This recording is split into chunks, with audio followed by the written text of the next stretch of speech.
ان الحمد للہ نحمده ونستعینه ونستغفره ونعوذ باللہ من شرور انفسنا ومن سیئات اعمالنا من يهده الله فلا مضل له ومن يضلل فلا هادي له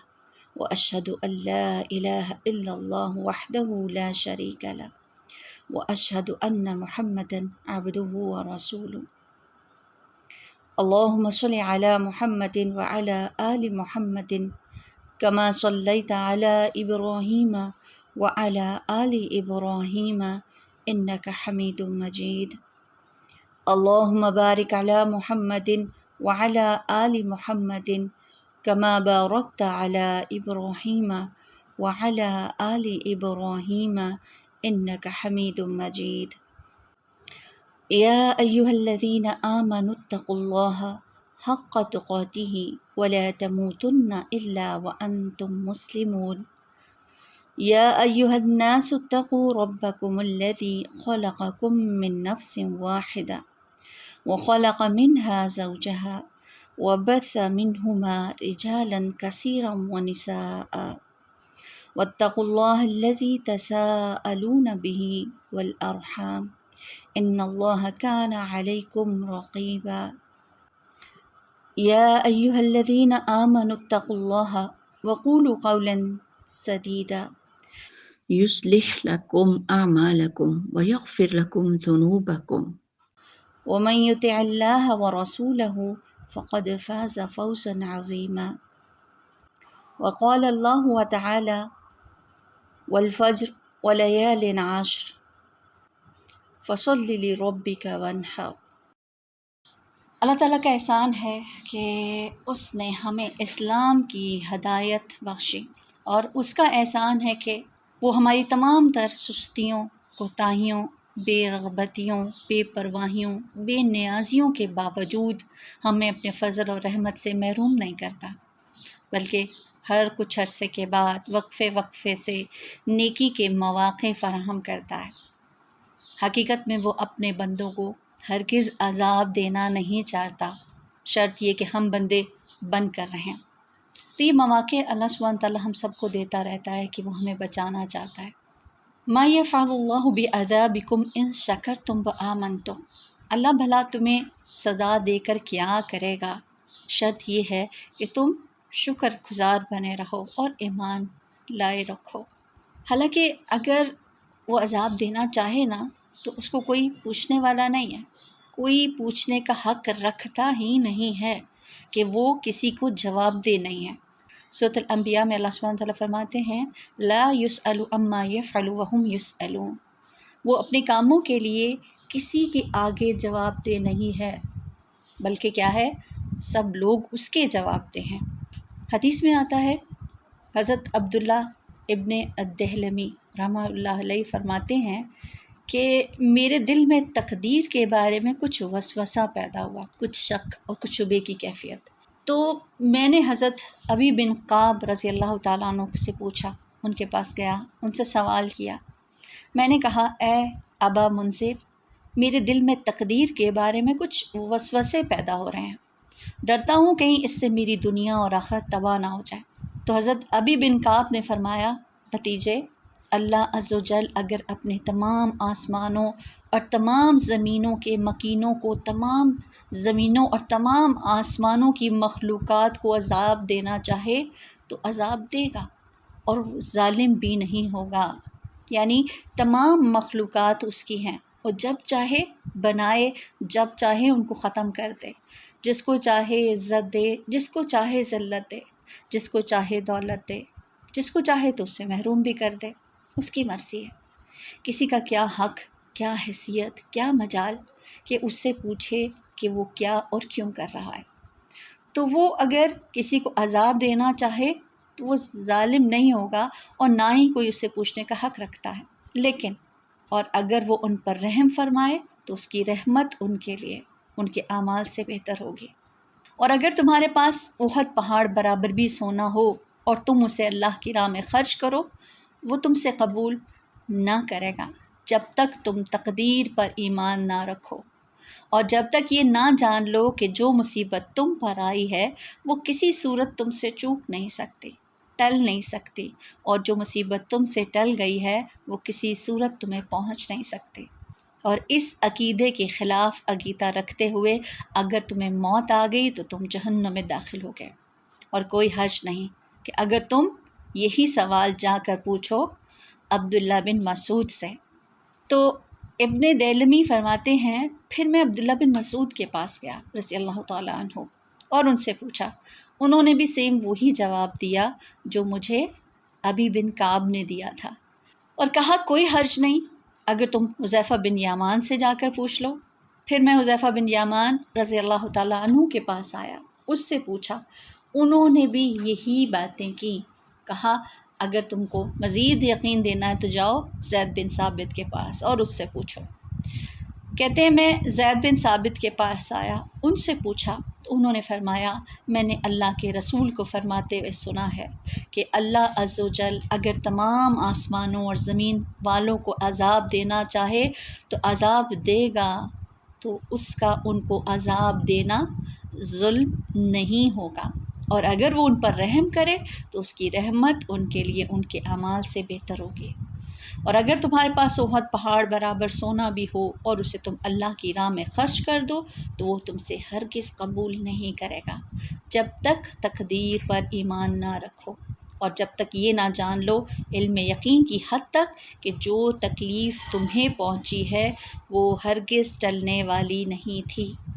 اور جو ٹل گئی ہے وہ کبھی پہنچنے والی نہیں۔ اور اگر اس عقیدے سے مختلف عقیدے پر تمہیں موت آئی تو جہنم میں جاؤ گے۔ تو بات ہو رہی تھی کہ بنیادی طور پر اللہ تعالیٰ اپنے بندوں کو ہرگز عذاب دینا نہیں چاہتا، تو پھر کیا ہے، اس نے تمام لوگوں کے لیے مسلمان ہیں یا کافر اسی لیے ہدایت کے راستے کھلے رکھے ہیں، ان پر حجت تمام کر دی ہے، اس کے باوجود کہ وہ ہدایت کو نہ صرف یہ کہ قبول نہیں کرتے بلکہ اس کے لیے ایک نفرت رکھتے ہیں، اس کی مخالفت کرنے رکھتے ہیں۔ ایسے ہی وہ مسلمان جو اسلام پر عمل نہیں کرتے، نہ صرف یہ کہ عمل نہیں کرتے بلکہ دینداروں کا مذاق اڑاتے ہیں، کھلے عام اسلام کی مخالفت کرتے ہیں، مگر اس کے باوجود اللہ سبحانہ وتعالیٰ ان لوگوں کے ساتھ تمام مسلمانوں کے لیے توبہ اور استغفار کے مواقع فراہم کرتا ہے، اور انہی مواقعوں میں ایک موقع ماہ ذی الحج کے ابتدائی 10 دنوں کی صورت ہے۔ ذی الحج کے یہ مبارک ایام جو ہے نا، اگرچہ ہر سال آتے ہیں اور ہم ہر سال اس کے مسائل اور احکام بھی سنتے ہیں، مگر چونکہ ایک تو ہمارا دین کے حوالے سے جو حافظہ ہے نا وہ ذرا کمزور ہے کہ دین کی باتیں ہمیں یاد رہتی نہیں، دوسرا یہ کہ واعظ و تزکیہ، اس کی تربیت، اس کی کو ترغیب دینا کہ ایک مسلمان کے دل میں نیکی کی رغبت پیدا ہوتی ہے،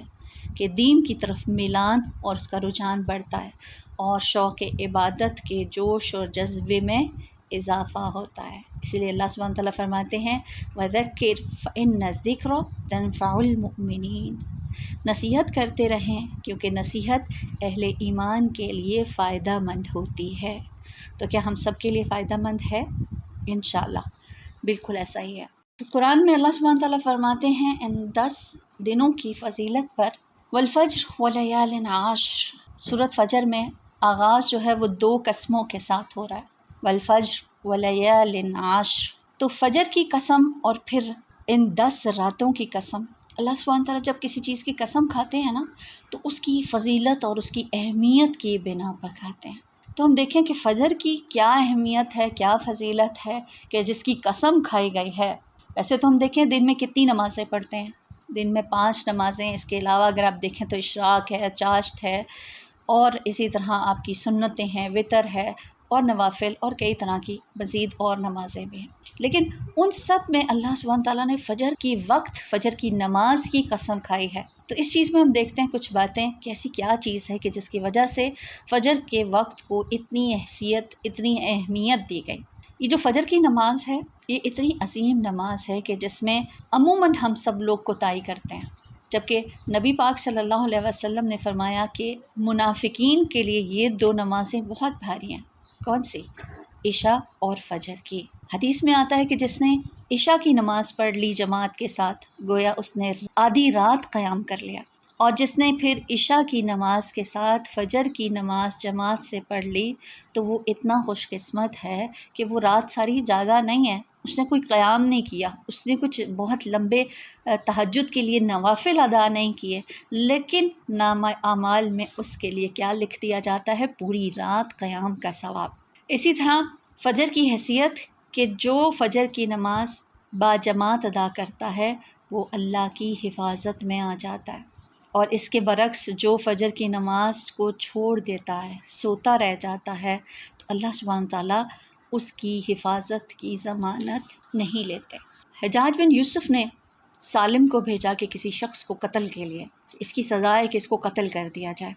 تو کہتے ہیں کہ جب وہ اس کے پاس جاتے ہیں اس کا کام تمام کیا جائے تو اس کو فجر کے وقت مسجد سے نکلتے ہوئے دیکھا۔ پوچھنے پر پتہ چلتا ہے کہ فجر کی نماز ادا کر کے آئے ہیں، تو پھر وہ اس کی طرف نہیں بڑھتے کہ جس کی حفاظت کا ذمہ اللہ نے لے لیا ہے اس کو میں کیا کہہ سکتا ہوں۔ سوچیے ہم اپنی جان کے حوالے سے کتنے کانشیس ہوتے ہیں، اپنے ہر اس طریقے کو اختیار کرنے کی کوشش کرتے ہیں جس میں ہم اپنی جان کو بھی بچائیں اور اپنی ذات اور اپنے ارد گرد کی جو چیزیں ہیں ان کو بھی نقصان سے بچا لیں، تو کتنا آسان طریقہ۔ مزید اس کے بارے میں حدیث میں آتا ہے کہ اگر کوئی شخص ایسے شخص کو قتل کر دے تو اللہ قیامت کے دن منہ کے بل جہنم میں ڈال دے گا، کیونکہ اس نے فجر کی نماز پڑھنے والے کو قتل کیا۔ گویا ایسے شخص کو کوئی نقصان نہیں پہنچا سکتا۔ تو کبھی اس سوچ کے ساتھ ہم جیسے کہتے ہیں نا کہ ہم خود کو خود موٹیویٹ کریں گے، تو یہ احادیث ہمیں موٹیویٹ کرتی ہیں۔ کسی بھی نیکی کے کام کا حکم جو اللہ سبحانہ تعالیٰ نے ہمیں دیا ہے اس کو کرنا ہمارے لیے کیسے آسان ہو جاتا ہے۔ پھر فجر کی قسم اس لیے اٹھائی کہ جب انسان فجر کی نماز کے لیے اٹھتا ہے نا تو آپ کو پتہ ہے کہ رات کو جب آپ سوتے ہیں تو شیطان انسان کی گدی پر 3 گرے لگا دیتا ہے، اور پھر ساتھ ہی یہ تھپکی بھی دیتا ہے سوتے رہو ابھی بہت وقت ہے، رات ابھی بڑی لمبی ہے، کوئی پریشانی کی بات نہیں۔ لیکن کیا حدیث سے پتہ چلتا ہے کہ اگر کوئی شخص فجر کے وقت بیدار ہوتا ہے اور صبح جاگنے کی دعا کو پڑھتا ہے، اپنے چہرے پر ہاتھ پھیرتا ہے، تو کیا ہوتا ہے اس کے بعد پھر وہ وضو کرتا ہے، نماز ادا کرتا ہے تو اس کی وہ ساری گریں کھل جاتی ہیں، اور ایسی صورت میں پھر وہ سارا دن ایک حشاش بشاش کی کیفیت میں ہوتا ہے۔ آج ہم کیوں لگتا ہے کہ ہم سارا دن میں اتنی سستی کے مارے ہیں، ہمیں کوئی کام کرنا اچھا نہیں لگ رہا، کر رہے ہیں تو جسم بھی جان بھی ہر چیز بوجھل بوجھل سی ہو رہی ہوتی۔ وجہ کیا ہوتی ہے؟ وہ گریں کھلی نہیں، اور یہ کس کے لیے کھلتی ہیں؟ جو صبح اٹھتا ہے اور سنت کے مطابق تمام طریقہ کار اختیار کرتے ہوئے فجر کی نماز پڑھتا ہے۔ اسی طرح فجر کی کیا فضیلت ہے کہ جس کی قسم کھائی گئی کہ جو شخص فجر اور عشاء کی نماز پڑھتا ہے وہ نفاق کے دائرے سے نکل جاتا ہے۔ اب ہم میں سے کوئی کہے کہ نہیں میں تو بالکل بھی منافق نہیں ہوں، میرے اندر تو کچھ بھی نہیں۔ ابن ملیکہ کہتے ہیں میں 30 صحابہ سے میری ملاقات ہوئی، صحابہ کی بات ہو رہی ہے، صحابی رسول، ان کو کیا اپنے بارے میں خدشہ تھا؟ نفاق کا، منافقت کا۔ تو یہ چیز ایسی خطرناک ہے کہ کس طرح انسان کے اندر چلی جاتی ہے کہ ہمیں اندازہ نہیں ہوتا۔ تو وہ اصحاب اپنے بارے میں فکر مند رہتے تھے کہیں ہمارے اندر یہ چیز نہ آ جائے۔ تو ہم اگر اس چیز سے بچنا چاہتے ہیں تو اپنی فجر اور عشاء کی نماز میں پابندی اختیار کریں۔ مزید فائدہ کیا ہے فجر کی نماز کا کہ جس کے بارے میں حدیث میں آتا ہے کہ جو اندھیروں میں نماز پڑھنے کے لیے آتے ہیں ان کو کامل نور کی خوشخبری دے دو، یعنی جو مشقت کے ساتھ اندھیروں میں نکلے فجر کے وقت میں، عشاء کے وقت میں نماز ادا کرنے کے لیے۔ اب خواتین ہم مسجد تو نہیں جا رہے، نماز جماعت کے ساتھ تو نہیں، لیکن اندھیروں میں اٹھتے تو ہیں۔ سردی میں اٹھنا مشکل لگ رہا ہوتا ہے، گرم بستر ہے، اس میں نیند بھی بڑی اس وقت مزے کی آ رہی ہوتی ہے جب جسم گرم ہو رہا ہوتا ہے۔ گرمیوں میں ساری رات کروٹیں بدلتے ہیں گرمی کی وجہ سے، اور تھوڑا ٹھنڈک کا وقت ہوتا ہے، اس وقت میں نیند بہت اچھی آ رہی ہوتی ہے۔ تو ایسے وقت میں اندھیروں میں اٹھنے والوں کے لیے کیا ہے؟ خوشخبریاں ہیں۔ اور مزید پتہ کیا کہ یہ وہ وقت ہوتا ہے کہ جب فرشتوں کی ڈیوٹیز کی تبدیلی ہو رہی ہوتی ہے۔ ہم کہتے ہیں نا کہ جب آپ کے انچارج یا آپ کا کوئی ہیڈ جہاں پر بھی آپ موجود، چلے اپنے پیرنٹس کو لے لیجئے، کہ ہم کہتے ہیں جس وقت وہ میرے پاس سے ہو کر جائیں تو میں بالکل ویسے ہی ان کی مرضی کا کام کر رہی ہوں، تاکہ میری وہاں پر جو ہے اندراج ان کے پاس ایک اچھے انداز میں ہو۔ تو جب فجر اور عصر کے وقت میں فرشتے واپس جاتے ہیں اللہ سبحانہ تعالیٰ کے پاس، حالانکہ وہ خوب جانتا ہے، اس کے باوجود گواہی کے لیے پوچھتا ہے اپنے فرشتوں سے، تو میرے بندوں کو کس حال میں چھوڑ کے آئے؟ تو اگر تو آپ نماز پڑھ رہے ہوتے ہیں تو پھر وہ وہی رپورٹ کرتے ہیں کہ اللہ تعالیٰ تیرے بندے تیرے لیے جھکے ہوئے تھے، نماز پڑھ رہے تھے۔ تو جب وہ یہ خبر دیتے ہیں اللہ تعالیٰ کو، تو اللہ سبحانہ تعالیٰ پتہ ہے کیا کہتے ہیں؟ اچھا گواہ رہنا، میں نے ان سب کو معاف کر دیا۔ گویا یہ اوقات ایسے ہیں جب ہماری معافی تلافی ہو سکتی ہے۔ کتنی آسان چیزیں ہیں اگر ہم تھوڑی سی پابندی کے ساتھ ان چیزوں کو کریں۔ اور فجر کا وقت جس نے اس کی لذت کو لیا ہو تو وہ سمجھ سکتا ہے کہ فجر کا وقت کتنا سہانا ہوتا ہے۔ اور جب آپ فجر کی نماز پڑھنے کے بعد اس کے مزید ذکر اذکار کرتے ہیں یہاں تک کہ سورج طلوع ہو جاتا ہے، اور اس کے بعد پھر آپ کچھ رکعتیں نماز پڑھتے ہیں، تو اللہ سبحانہ و تعالیٰ ایسے شخص کو کامل حج کا ثواب عطا کرتا ہے۔ دیکھیے کیسے کیسے مواقع ہیں۔ اللہ سبحانہ و تعالیٰ اپنے بندوں کو عذاب سے بچانا چاہتا ہے، اللہ تعالیٰ اپنے بندوں کو اپنی پسندیدہ جگہ تک پہنچانا چاہتا ہے، تو وہ تو موقع فراہم کرتا ہے، یہ اب ہم پر ہے کہ ہم ان سے کتنے فائدے اٹھاتے ہیں۔ پھر فجر کی قسم کھائی گئی۔ صحیح مسلم کی حدیث ہے کہ فجر کی 2 رکعتیں دنیا اور ما فیہا، یعنی دنیا اور جو کچھ اس کے اندر موجود ہے، سوچئے ہم کاؤنٹ بھی نہیں کر سکتے، ان سب سے زیادہ بہتر۔ یعنی اگر آپ کہیں کہ دنیا اور جو کچھ اس میں ہے سب کو بیچ دیا جائے تو ان 2 رکعتوں کی قیمت ادا نہیں کر سکتا، تو پھر کون سب سے زیادہ مالدار ہے؟ آج ہم کہتے ہیں چند کاغذ کے ٹکڑوں کے کوئی مالک ہو گیا تو ہم کہتے ہیں اس سے زیادہ امیر نہیں ہے،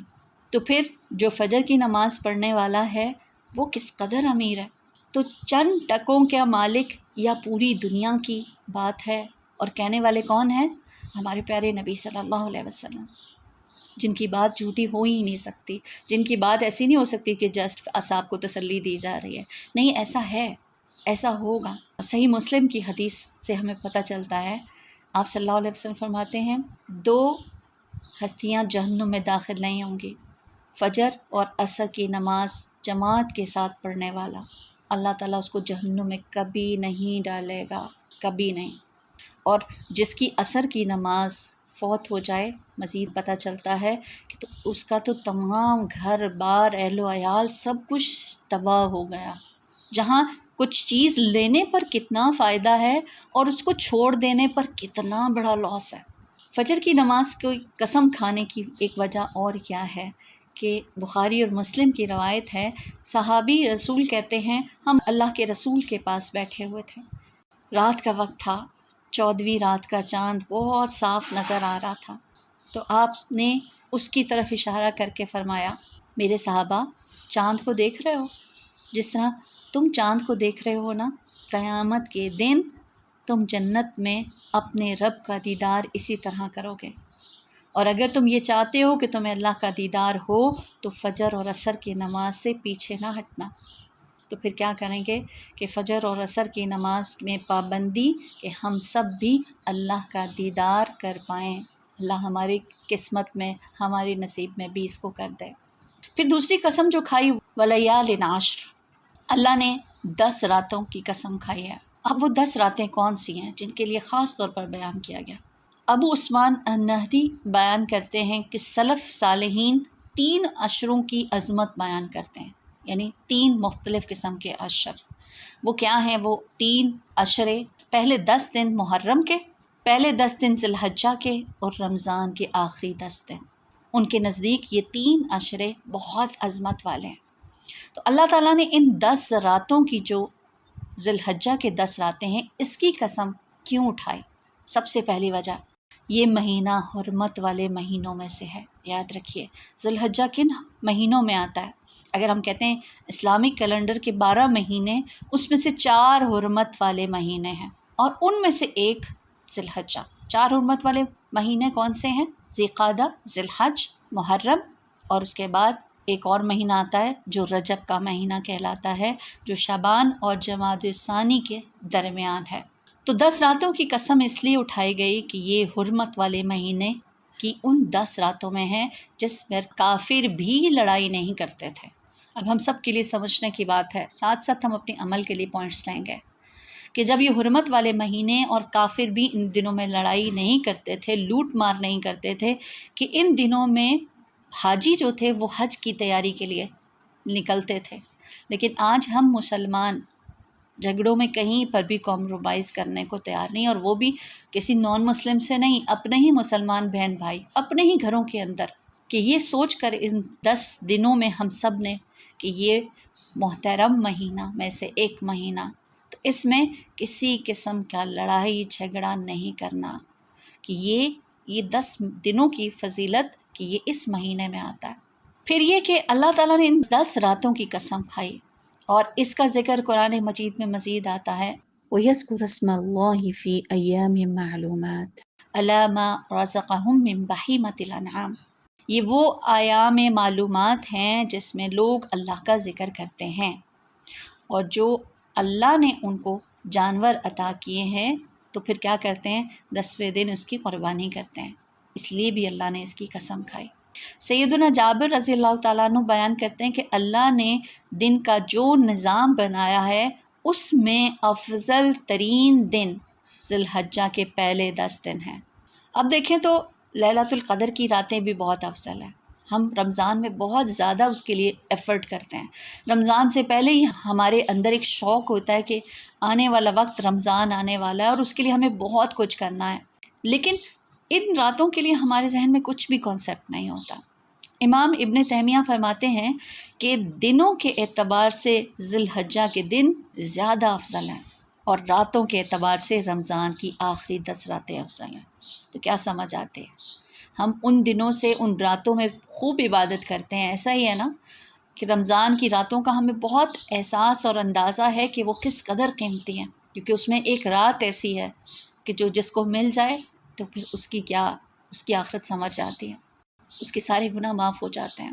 ان دنوں کی بات کی جاتی ہے تو یہ دن اپنے دن کے اعتبار سے، کہ ان کے در کیے جانے والے اعمال کے اعتبار سے کہ وہ بہت اللہ کو محبوب ہیں. اور وہاں پر ہم 10 راتوں کے بیچ میں ایک رات کو تلاش کرتے ہیں، اور اس میں بھی کسی حد تک کبھی ہم کامیاب اور کبھی نہیں، کبھی کچھ عذرات اور کبھی کچھ. ان 10 راتوں کی قسم کہ ان میں یوم العرفہ کا ایک دن کنفرم ہے کہ اگر کوئی حج کرنے نہیں گیا تو پھر 9 تاریخ کو وہ روزہ رکھے تو اللہ سبحانہ تعالیٰ 2 سال کے گناہوں کو اس کے معاف کر دیتا. اور اگر کوئی حج کے لیے چلا گیا ہے تو پھر کیا ہی بات ہے، پھر اس کا کیا کہنا کہ اللہ سبحانہ تعالیٰ اس دن اتنے لوگوں کو جہنم سے آزاد کرتا ہے کہ سال میں کسی دن میں بھی ایسی مغفرت کی سیل نہیں ہوتی. پھر انہی دنوں میں یوم النحر بھی ہے، قربانی کا دل، کہ جس دن میں قربانی کی جاتی ہے. اور اگر ہم دیکھیں قربانی کے اعتبار سے تو پھر قربانی کیا ہے، دیکھیں ہر قوم اپنی خاص مواقعوں پر کچھ صدقہ کرتی ہے، اور مومن اور امت مسلمہ کی پہچان عید کے دن میں اس کا قربانی کا کرنا، کہ جس کے لیے اللہ سبحانہ و تعالیٰ نے نیکیوں کے جیسے انبار. اور سب سے بڑی چیز قربانی کا لفظ اگر آپ دیکھیں نا تو قربانی کیا ہے، قرب سے. کس کا قرب پانے کے لیے قربانی کرتا ہے انسان، اللہ کا قرب پانے کے لیے. تو نماز کے علاوہ قربانی کرنا، یہ 2 چیزیں ہیں جو آپ کو اللہ کے بہت قریب کر دیتی ہیں. نماز کے لیے آتا ہے نا وَاسْجُدْ وَاقْتَرِب، سجدہ کرو اور اللہ کے قریب ہو جاؤ. ایسے ہی قربانی کے لیے فَصَلِّ لِرَبِّكَ وَانْحَرْ سورۃ القصر میں. تو پھر نماز پڑھیے اور قربانی کیجیے، کس کے لیے، اللہ سبحانہ و تعالیٰ کے لیے. تو جب قربانی کریں گے تو پھر کیا سوچ کر کریں گے، ہمارے ذہنوں میں بہت کچھ چل رہا ہوتا. ایسے وقت میں خود کو کنٹرول کرتے ہوئے صرف یہ سوچ قربانی اللہ کے لیے ہے. اب اللہ سبحانہ و تعالیٰ کو کیا میرے اس گوشت کی ضرورت ہے، وہ تو دل دیکھتا ہے، وہ تو تقویٰ دیکھتا ہے. تو پھر جب قربانی کریں تو اس سوچ کے ساتھ. اللہ سبحانہ و تعالیٰ ہم سب کو اس چیز کی توفیق دے کہ ہم ایسا کر سکیں. اور پھر یاد رکھیے قربانی میں صرف جانور کی قربانی کی بات نہیں ہے، اس میں اس سے آگے بڑھ کر اپنی خواہشات کی قربانی، اپنی انا کی قربانی، اپنی انا کو ایک طرف رکھتے ہوئے اپنے غرور، اپنے تکبر، اپنی خود پسندی خود کو بڑا چیز سمجھنا، یہ سب ایسے بت ہیں جن کو توڑ ہی دینا چاہیے۔ اور قربانی کے لیے کیا ہے؟ ہم قرآن میں بھی پڑھتے ہیں وَنُسُكِي وَمَحْيَايَ قل ان وَمَمَاتِي لِلَّهِ رَبِّ الْعَالَمِينَ، کہہ دیجئے میری نماز، میری قربانی، میرا جینا، میرا مرنا رب العالمین کے لیے ہے۔ لوگوں نے رسول اللہ صلی اللہ علیہ وسلم سے پوچھا یہ قربانی کیا چیز ہے؟ آپ نے فرمایا یہ تمہارے باپ ابراہیم علیہ السلام کی سنت ہے، اور اس سنت کا ذکر قرآن مجید میں بھی ہمیں ملتا ہے۔ تو کیا سمجھ آتی ہے کہ قربانی کرنا، اب اس میں تھوڑی سی شاید کسی کے ذہن میں سوال آ رہا ہو کہ کہا جائے قربانی کی جائے جو کوئی اس کی استطاعت رکھتا ہے، ورنہ اگر ایسا نہیں کرتا تو ایسے شخص کے لیے کیا کہا ہے؟ جسے قربانی کرنے کی وسعت ہو، طاقت ہو، پھر وہ قربانی نہ کرے تو وہ مسلمانوں کی عیدگاہ میں حاضر نہ ہو، جدھر مرضی جائے اس کا ہم سے کوئی تعلق نہیں۔ تو اس سے کیا پتہ چلتا ہے کہ قربانی ضروری ہے۔ اب سوال ذہن میں آتا ہے اچھا ہم اس کے استطاعت میں آتے ہیں کہ نہیں آتے؟ یہ خود اپنے آپ سے پوچھیں۔ اس کے لیے کوئی صاحب نصاب ہونا، بعض لوگ سمجھتے ہیں نا کہ قربانی اس کے لیے جس پر زکوٰۃ لازم ہے، نہیں، قربانی تو ایک تحفہ ہے۔ قربانی آپ کی محبت کا اظہار ہے کہ اگر ایسے وقت میں آپ کچھ رقم پاتے ہیں تو کر لیں، نہیں ہے تو پھر اللہ کی راہ میں کچھ نہ کچھ اپنی پسندیدہ چیز جو بھی آپ دے سکتے ہیں اس کو خرچ کر دیں۔ اب دلیل کسی کے کوئی یہ کہے کہ اچھا صاحب نصاب ہونا کیا،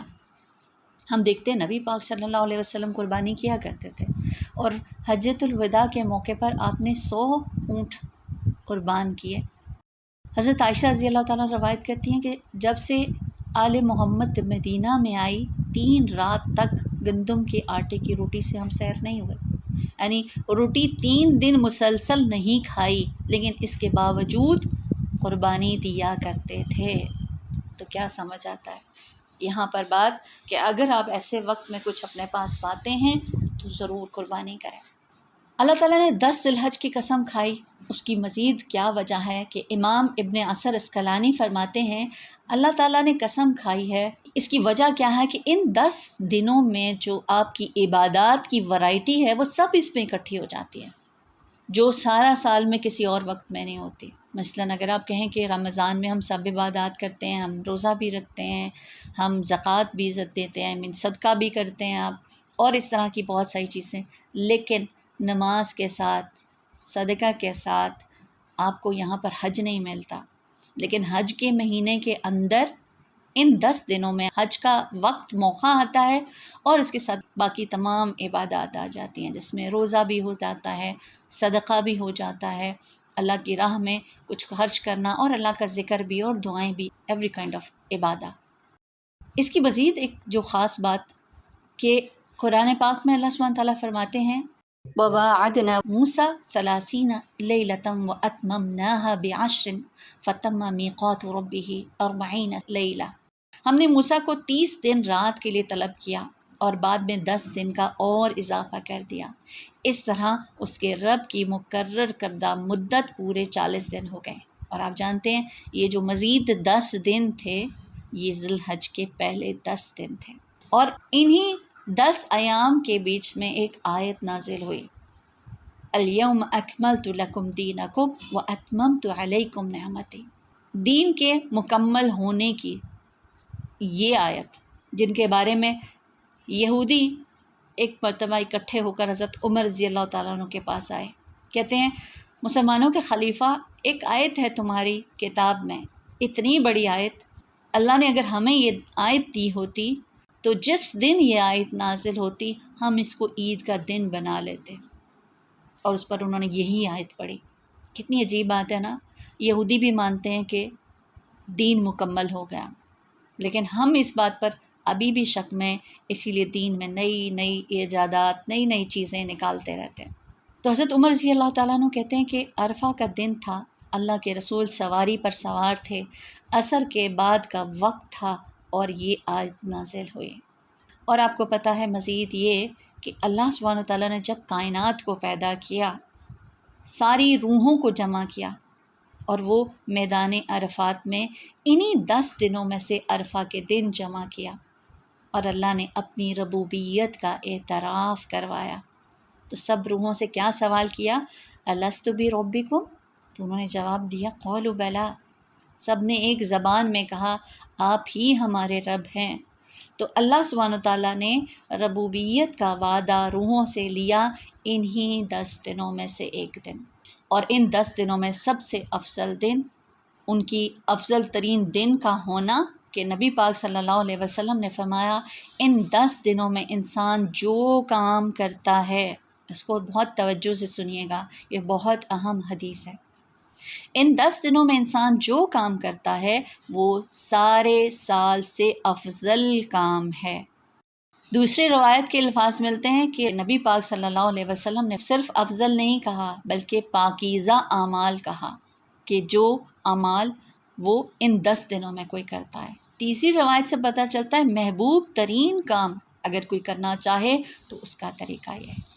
تو وہ اعمال جو ان 10 دنوں میں کیے جائیں وہ پورے سال سے محبوب ترین اعمال اللہ کے ہاں کنسیڈر ہوتے ہیں۔ آپ پورا سال کچھ کر رہے ہیں، اس کے مقابلے میں یہ جو عشرہ ہے 10 دنوں کے بیچ میں آپ کوئی بھی نیکی کا عمل کرتے ہیں وہ اللہ کو بہت پیارا ہے، بہت پسندیدہ ہے، بہت پاکیزہ ہے، بہت افضل ہے۔ تو پھر کیا کرنا ہے؟ جب ہم نے ان چیزوں کی اہمیت اور فضیلت کو سمجھ لیا کہ اللہ سبحانہ وتعالیٰ قرآن میں ان کی قسم کھا رہے ہیں، کس لیے کھا رہے ہیں؟ انشاءاللہ جب سورۃ الفجر آپ سمجھیں گے تو آپ جان لیں گے کہ جواب قسم کیا ہے، کہ قیامت کی کچھ تذکرہ ہے۔ تو پھر ان کی فضیلت کو جب ہم سامنے رکھتے ہیں تو پھر ہمیں اپنے کرنے کے کاموں کو دیکھنا ہے، کیا کرنا ہے۔ فجر کی قسم، تو پھر اس فجر کے وقت سے اس سے ملنے والی فضیلتوں سے فائدہ اٹھانے کے لیے رات کو وقت پر سونا، تاکہ آپ فجر کے وقت سے اس کی نماز سے محروم نہ رہیں۔ اس کے لیے خود کو تیار کرنا، وقت پر یعنی ٹائم سے عشاء کی نماز پڑھنے کے بعد جاگتے رہنا پسندیدہ بات نہیں ہے۔ اور ہمارے یہاں یہ بھی چیز بہت ہم سمجھتے ہیں شاید عشاء کی نماز کا وقت پوری رات رہتا ہے، کیونکہ ہم پوری رات ہی تو جاگ رہے ہوتے ہیں۔ ایسا نہیں ہے، درمیانی وقت جو رات کا نا تقریباً 12 بجے تک آپ کی عشاء کا نماز کا وقت ہوتا ہے، اس کے بعد وقت ختم ہو جاتا ہے۔ تو اس لیے ہمارا رات کا آخری کام یہی ہونا چاہیے کہ ہم نماز پڑھیں اور اس کے بعد سو جائیں، وقت پر سوئیں اور وقت پر جاگیں۔ اس وقت آپ دیکھیں گے اپنے وقت میں، اپنے اوقات میں آپ کتنی برکت محسوس کریں گے، اور اپنی جسم اور جان اور دل کے نشاط کے ساتھ آپ اپنی ہر ذمہ داری کو پورا کر سکیں گے انشاءاللہ۔ تو رات کو دعا کر کے، وضو کر کے، نماز کی ادائیگی کے بعد بھی وضو کی حالت میں سونا بھی اجر کا باعث ہے۔ آپ کو پتہ ہے کہ فرشتے ایسے شخص کے لیے ساری رات دعا کرتے ہیں جو وضو کر کے سوتا ہے۔ پھر دوسری چیز جو ہمیں پتہ چلتی ہے وہ کیا ہے؟ اگر ہم 10 دنوں کی طرف آتے ہیں، اس کی فضیلت کو ہم نے، اس کی عظمت کو سمجھا کہ اتنا اہم راتیں کہ جن کے بارے میں ہمیں یہاں کہا گیا، تو پھر کرنے کیا؟ سب سے پہلی چیز، ذی الحجہ کا چاند نظر آئے تو پھر کیا کام کرنا ہے آپ کو؟ سب سے پہلے چاند کو دیکھ کر دعا پڑھنی ہے، اور یہی طریقہ ہمارے پیارے نبی صلی اللہ علیہ وسلم کا ہوتا تھا کہ آپ جب بھی چاند کو دیکھتے، ایسا نہیں صرف ذی الحجہ کا، ہر چاند، ہر مہینے کے چاند پر اللہم اہللہ علینا بالامن والایمان والسلامت والاسلام ربی وربک اللہ، اے اللہ ہم اس چاند کو امن، ایمان اور سلامتی اور اسلام کے ساتھ ہم پر اس کو طلوع کرنا۔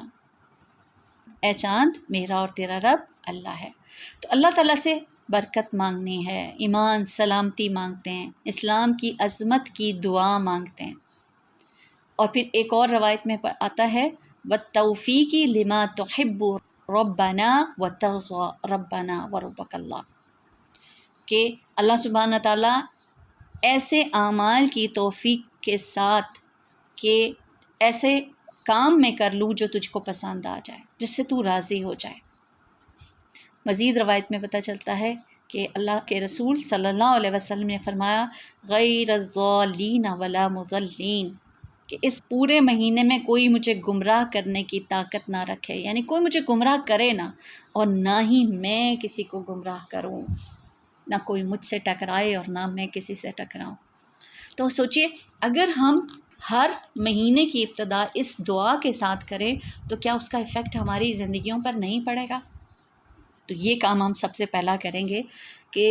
چاند نظر آتے ہی ہم نے دعا پڑھنی ہے یہ والی انشاءاللہ تعالی۔ دوسرا کام جو ہمیں کرنا ہے وہ کیا ہے کہ جب ذی الحج کا چاند دیکھ لیں اور جو کوئی قربانی کرنا چاہے تو وہ پھر کیا کرے گا، ان 10 دنوں پہ نہ ہی بال کاٹے گا اور نہ ہی ناخن کاٹے گا۔ اس سے پہلے آپ نے یہ کام کر لینے ہیں۔ اپنے ناخنوں کو اچھی طرح تراش لیں تاکہ 10 دن تک پھر اس کی ضرورت نہ رہے۔ اسی طرح بالوں کو کٹوانا، منڈوانا، اپنی جو بھی اس چیز کی ضروریات ہیں ان کو پورا کر لیا جائے۔ تیسرا کام، کوشش کرنی ہے کہ ان پہلے 9 دن کے روزے رکھنا ہے، اور اگر کوئی 9 دن کے روزے نہیں رکھ سکتا، گرمی کی شدت ہے، ہر ایک کا اپنا ایک اسٹیمنا ہے، اپنی پوری ہر ایک کی کچھ استطاعت اور طاقت ہوتی ہے، تو ایک تو کام ہمیں لازمی کرنا ہے کہ کم از کم عرفہ کے روزہ تو ہم نے رکھنا ہی ہے۔ اب حاجی تو عرفہ کے دن عرفہ کے میدان میں ہوتے ہیں، وہ وہاں کی رحمتیں سمیٹ رہے ہوتے ہیں۔ ہم نے کیا کرنا ہے، ہم نے اپنے حساب سے اپنے تاریخ کے مطابق روزہ رکھنا ہے، اور اس کا فائدہ کیا ہے، اس سے آپ کے 2 سال کے گناہوں کو اللہ سبحانہ تعالیٰ معاف کر دیتا ہے۔ نبی پاک صلی اللہ علیہ وسلم کے عمل کو ہم دیکھتے ہیں تو آپ کا طریقہ کیا تھا، آپ 9 دن روزے رکھتے، اور اس کے علاوہ اگر آپ دیکھیں تو ہر مہینے کے ایام 20 کے روزے رکھتے تھے، 10 محرم کا روزہ رکھتے تھے، اور 10 محرم کا روزہ رکھنے کا ثواب کیا ہے، 1 سال کے آپ کے گناہ معاف ہو جاتے ہیں۔ پھر یہ کہ چوتھا کام ہمیں کیا کرنا ہے جی، کہ ہم جانتے ہیں کہ اس 10 دنوں میں آپ کے کیے ہوئے عمل کا بہت ثواب ہے، بہت افضل دن ہے، تو پھر اس میں آپ کو قرآن کی تلاوت کرنی ہے۔ اب قرآن کی تلاوت ہم کوشش کریں گے، اگر ہم دیکھتے ہیں نا کہ صحابہ کے طریقے، نبی پاک صلی اللہ علیہ وسلم کی احادیث سے پتہ چلتا ہے کہ آپ 1 مہینے میں اپنا قرآن مکمل کر لیں، 10 دنوں میں کر لیں، 3 دنوں میں کر لیں، وہ کہ 3 دن کا مکمل کرنے کو پسند نہیں کیا گیا کہ اس کے لیے کہا جاتا ہے ایسا شخص ہے کہ جو پھر سوچے سمجھے بغیر پڑھتا ہے۔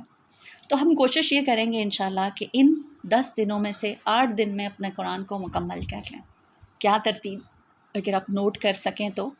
پہلے دن میں ہم سورۃ فاتحہ اور سورۃ بقرہ مکمل کرتے ہیں، دوسرے میں پھر آل عمران اور سورۃ النساء تک ہم اس کو کر لیں، تیسرے دن المائدہ سے التوبہ تک، چوتھے دن سورۃ یونس سے سورۃ النحل تک، 5ویں دن سورۃ اسراء سے سورۃ نور تک، چھٹے دن سورۃ الفرقان سے سورۃ الفاطر، 7ویں دن سورۃ یاسین سے سورۃ قاف، اور 8ویں دن سورۃ زاریات سے سورۃ الناس۔ یا اس کے علاوہ اگر آپ اپنی بھی کوئی ترتیب بنانا چاہیں تو اپ ٹو یو، آپ بنائیں، تاکہ ہم ان 10 دنوں میں ایٹ لیسٹ قرآن ایک بار تو مکمل کر ہی لیں۔ ٹھیک ہے جی، اب اس میں سے میں نے آپ کو 8 دن کیوں بتائے، مزید آپ 9 اور 10 کی کچھ اور مصروفیات یا کچھ چیزیں ہیں جو آپ آگے دیکھیں گے۔ اور حدیث کا ایک مفہوم بھی ہے نا کہ جو اللہ سے محبت رکھتا ہے اس کو چاہیے کہ وہ قرآن کی تلاوت کرے، تو پھر اگر ہمیں اللہ سے محبت ہے تو پھر اس کی پہچان کیا ہے، ہمارا تعلق قرآن کے ساتھ کسی بھی عبادت کے موقع پر کبھی بھی پیچھے نہیں رہنا چاہیے۔ سہیل بن عبداللہ تستری بیان کرتے ہیں کہ یہ کہتا ہے کہ مجھے اللہ سے محبت ہے، تو وہ دیکھیے اس کو قرآن سے محبت ہے، اور جس کو قرآن سے محبت ہے تو اسے اللہ کے رسول سے محبت ہے، جس کو اللہ کے رسول سے محبت ہے اس کو سنت سے محبت ہے، اور جس کو سنت سے محبت ہے وہ آخرت سے محبت کرتا ہے،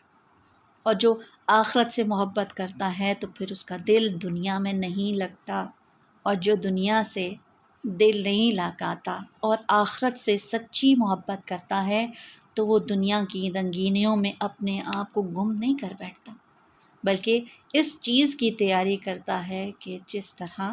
اپنی آخرت یعنی جنت کا وارث بننا چاہے تو اس کے لیے وہ ایفرٹ پھر کرتا ہے۔ تو پھر کیا کرنا ہے، انشاءاللہ تعالی ہمیں ان دنوں میں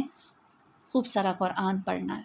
5ویں کام جو ہمیں کرنا ہے وہ کیا ہے، اللہ کا ذکر،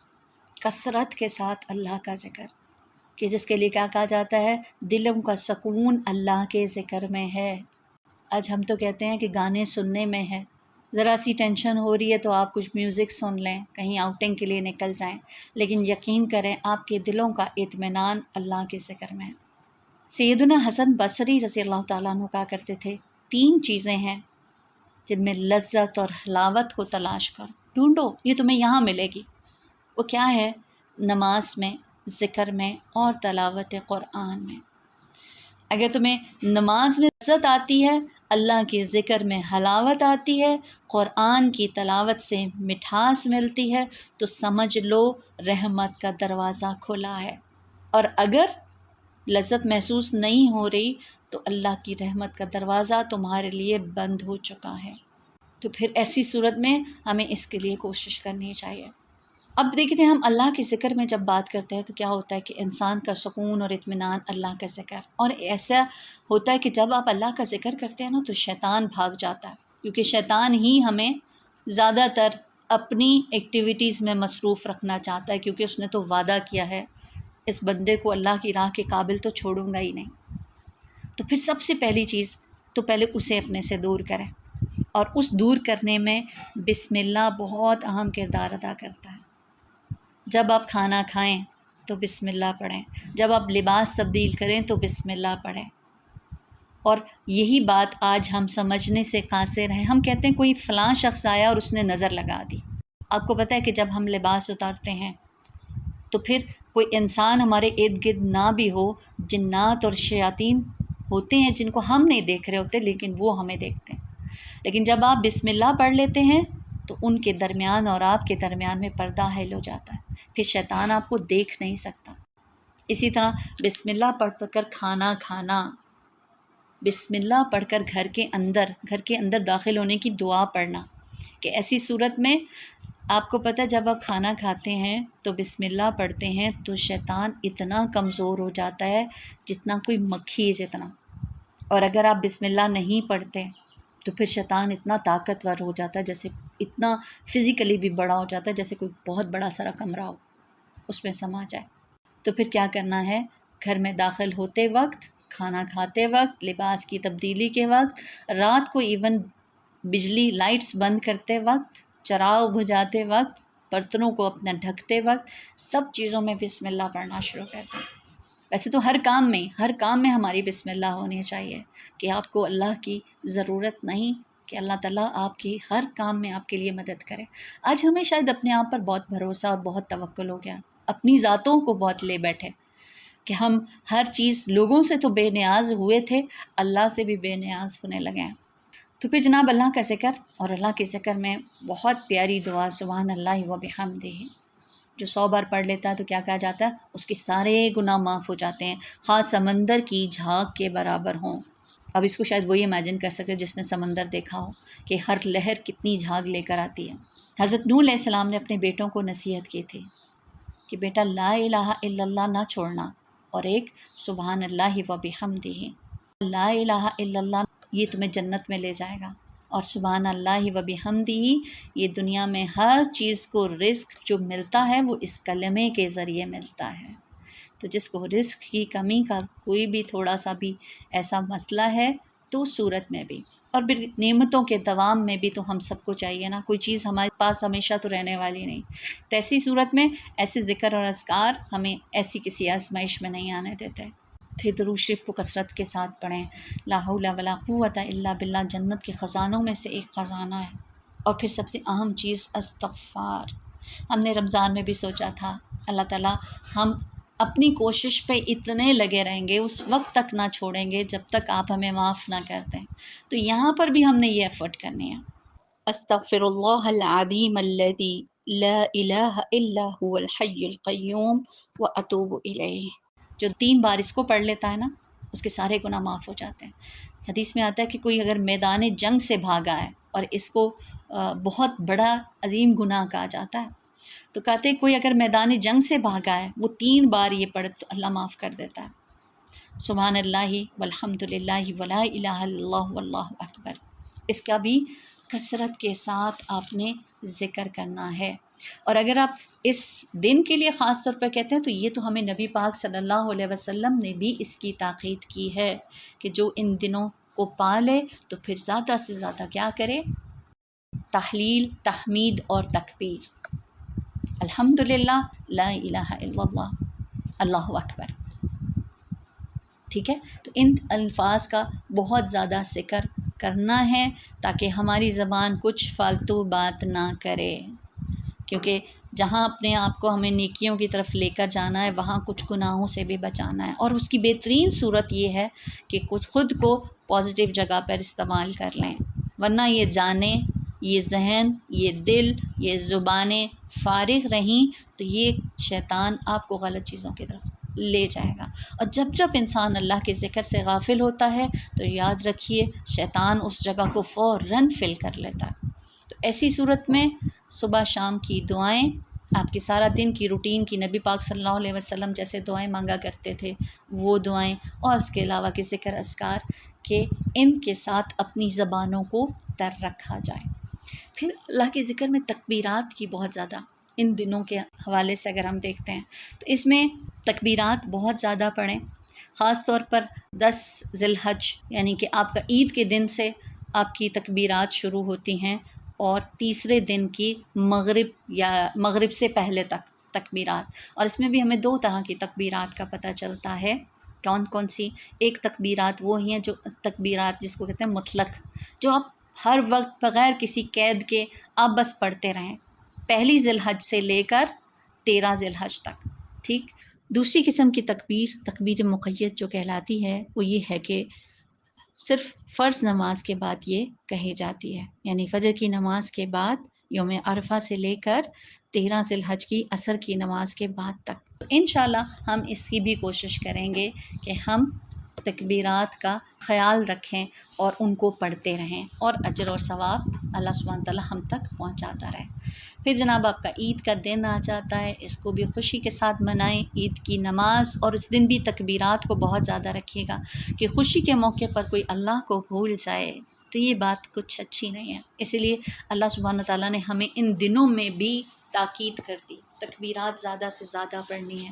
مسجد کی طرف جاتے وقت آتے وقت اپنے تکبیرات کو اپنی زبانوں پر رکھنا ہے، اور اس دن کی تیاری میں اچھے سے تیار ہوئیں، غسل کریں۔ خواتین کو بھی تاکید کی گئی ہے کہ عید کی نماز پڑھیں، اگر ان کو آسانی ہوتی ہے تو وہ ضرور جائیں، اور تاکید اس طرح سے کی ہے کہ ایک حائضہ عورت، ان خواتین جنہوں نے نماز نہیں پڑھنی ان کو بھی تاکید کی گئی کہ وہ بھی جائیں اور دعا میں شریک ہوں۔ وہ خواتین جن کے پاس اوڑھنیاں نہیں ہیں، آج تو خیر ہمارے پاس الحمدللہ الماریاں بھری پڑی ہیں، تو ایسی صورت میں کہ ان کو کہا گیا کہ صحابیات کو کہ اگر تمہارے پاس اوڑھنی نہیں ہے تو اپنی ساتھ والی کی اوڑھنی میں اپنے آپ کو ڈال کر جا کر نماز میں شامل ہو جاؤ۔ تو پھر ایسی صورت میں کہ آپ نے جانا ہے تو پھر ان چیزوں کا خیال رکھتے ہوئے کہ کوئی ایسی چیز نہ ہو جو اللہ کو ناراض کرنے والی ہو۔ کبھی کبھی ہم کرتے ہیں، ہم اللہ کے لیے کچھ کام کرنے جا رہے ہوتے ہیں لیکن اس کے ساتھ کچھ ایسی چیزوں کو شامل کر لیتے ہیں جو ہمیں بجائے ثواب کے پھر ہمارے لیے گناہ کا باعث بن جاتا ہے، کہ اگر کوئی کہے کہ اب میں عید کی نماز کے لیے جا رہی ہوں تو پھر آپ پوری خوشبو کے ساتھ بسے ہوئے، ایڑی والی جوتی کے ساتھ ٹک ٹک کرتے ہوئے، پھر کچھ ایسا زیور جس میں آپ چھن چھن بھی کر رہے ہیں، اور پھر ایسی بہت ساری چیزیں کہ جو ایک عورت کی زینت کو چھپانے کی بات کی جائے اور اس وقت میں آپ زینت کو ظاہر کر کے اللہ کو مزید غضبناک کر دیں، تو پھر اس سے بہتر ہے کہ آپ گھر میں ہی رہیں۔ آپ کو لگتا ہے کہ میں اپنے آپ پر ایسے کنٹرول نہیں کر پاؤں گی تو پھر گھر میں ہی رہیں، مسجد میں جانے کی ضرورت نہیں ہے کہ اس سے مزید کوئی بھی شخص گناہ گار ہو جائے، ٹھیک ہے جی۔ اس کے علاوہ صدقہ خیرات اور قربانی کی بات کرتے ہیں تو پھر قربانی کا بہت سارے لوگ یہ سوال کرتے ہیں کہ اگر اس وقت کو اس مال کو ہم کہیں اور استعمال کر لیں، غزہ میں دے دیں یا فلسطین میں دے دیں، یا اور زلزلہ متاثرین ہوتے ہیں یا کچھ اور لوگ ایسے ہوتے ہیں تو پھر ان کے اوپر بھی لگائیں، لیکن یہ سنت ہے، اس کو ہم نہیں اگنور کر سکتے، اس کو ہم یہ نہیں کہہ سکتے کہ ان کو آپ چھوڑ دیں اور آپ دوسری جگہ پر کام کو لگائیں، آپ دوسری جگہ پر بھی خرچ کریں۔ دیکھیے ہماری اپنی ذاتی کچھ چیزیں ہوتی ہیں تو ہم ان میں اپنے پیسوں کو کس طرح تقسیم کر لیتے ہیں۔ شادی کے موقع پر کسی ایونٹ کو ہم جانے نہیں دیتے، چاہے وہ قوالی نائٹ ہو، چاہے وہ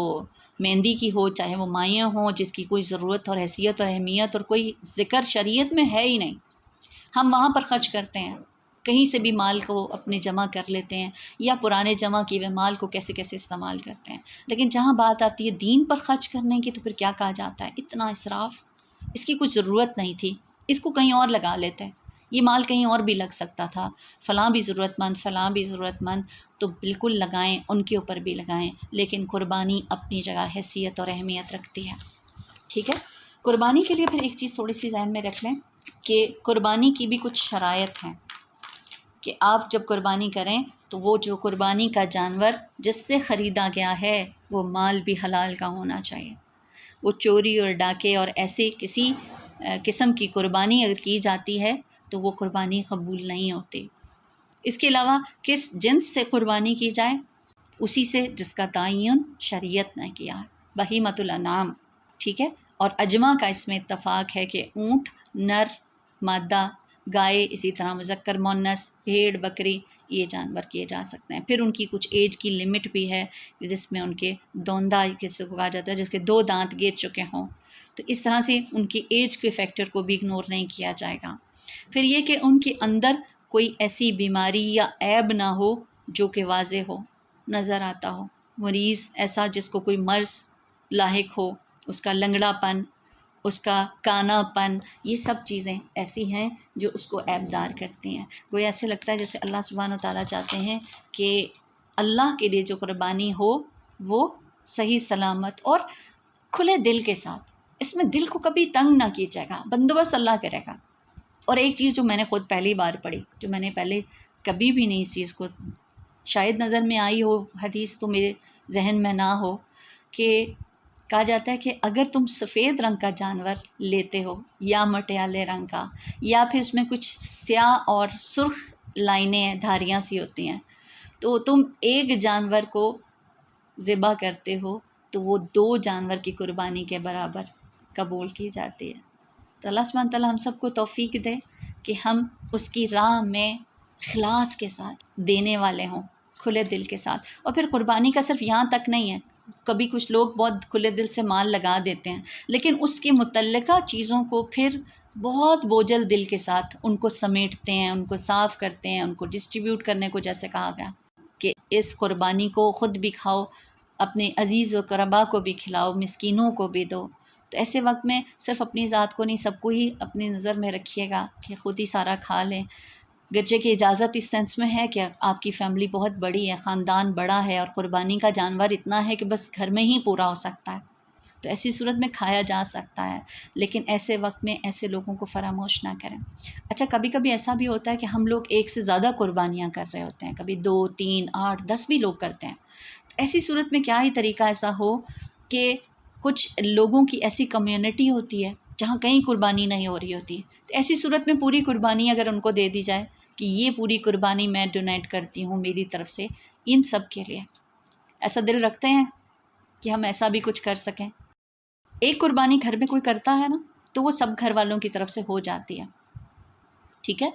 لیکن کبھی ہم ایک سے زیادہ بھی قربانیاں کر رہے ہوتے ہیں، تو ایسی صورت میں کبھی ایسے لوگوں کا بھی خیال رکھا جائے کہ ان کے لیے بھی کچھ کیا جائے۔ تو پھر کیا ہے کہ بات ہو رہی تھی ہماری کہ قربانی میں صرف پیسہ لگانا نہیں، اس سے متعلقہ جو بھی آپ ایفرٹ کرتے ہیں وہ سب بھی اس میں آ جاتی ہے۔ جیسے آتا ہے کہ نبی پاک صلی اللہ علیہ وسلم نے حضرت عائشہ رضی اللہ تعالیٰ عنہ سے فرمایا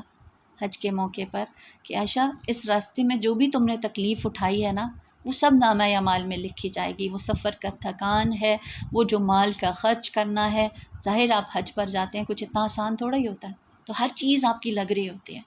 تو پھر ایسے ہی جب آپ قربانی کا جانور کرتے ہیں تو سب لوگوں کی ایفرٹ ہوتی ہے ہمارے گھر میں تو ہو ہی نہ، 7 والوں کے گھر میں کر لیں، کسی اور کے گھر کر لیں، بس ہمارے گھر ہمارا حصہ پہنچ جائے۔ تو ایک چیز یاد رکھیں، جس کے گھر کی دہلیز میں خون بہایا جاتا ہے تو یقیناً اس کو بھی اجر ملتا ہے، اس کی بلائیں دور ہو جاتی ہیں۔ تو ایسی صورت میں اس کی گندگی کو سمیٹنا، اس کے گوشت کو سمیٹنا، اس کو ڈسٹریبیوٹ کرنا خوش دلی کے ساتھ کریں۔ جب ایک کام کرنا ہے اس کو خوشی سے کریں، اس کو نہ اپنے لیے بوجھل بنائیں کہ اپنا موڈ خراب کر کے، اپنے گھر والوں کا موڈ کر کے خراب، تو پھر آپ اس دن کو خوشی کے دن کے بجائے افسوس کا دن بنا دیں۔ خود بھی خوش رہیں، دوسروں کو بھی خوش رہنے دیں، دوسروں کو بھی خوشی کا باعث بن جائیں۔ یقین کریں یہ چیز اس قدر مزے کی ہے، ایسا کر کے دیکھیے گا۔ بہت ساری چیزوں کو آپ برداشت کر رہے ہیں کہ گھر کے ماحول کو خراب نہیں کرنا، خوشی خوشی سے کرنا ہے۔ وہ کام آپ کے لیے اتنا آسان، آپ کے اپنے اندر دل کے اندر اتنا ایک سکون اور اطمینان ہوگا کہ آپ سوچ نہیں سکتے کہ ہم وہ جو کہتے ہیں نا کہ عید کا دن، کیا عیدیں تو وہ پہلے ہوتی تھیں، اب تو کوئی عید ایسی ہے ہی نہیں کہ انسان خوش ہو اور کوئی انجوائے کرے۔ بات وہ نہیں ہے، بات یہ کہ ہمارے اندر سوچنے کا انداز بدل گیا، اس کو درست کرنے کی ضرورت ہے۔ دوسروں کو خوش کریں گے تو آپ بھی خوش رہیں گے، دوسروں کے لیے آسانیاں کریں گے، اللہ آپ کے لیے آسانیاں کرے گا انشاءاللہ تعالی۔ اللہ سبحانہ تعالیٰ ہم سب کو اس چیز کی توفیق عطا فرمائے کہ ہم ان دنوں سے بھرپور طریقے سے فائدہ اٹھا سکیں اور اپنے رب کی رضا کو پالیں۔ جزاکم اللہ خیرا کثیرا، سبحانک اللہم و بحمدک، نشہد ان لا الہ الا انت، استغفرک و نتوب الیک۔ اللہم صل علی محمد، سبحان ربک رب العزت عما یصفون وسلام علی المرسلین، الحمد للہ رب العالمین۔ الہی آمین۔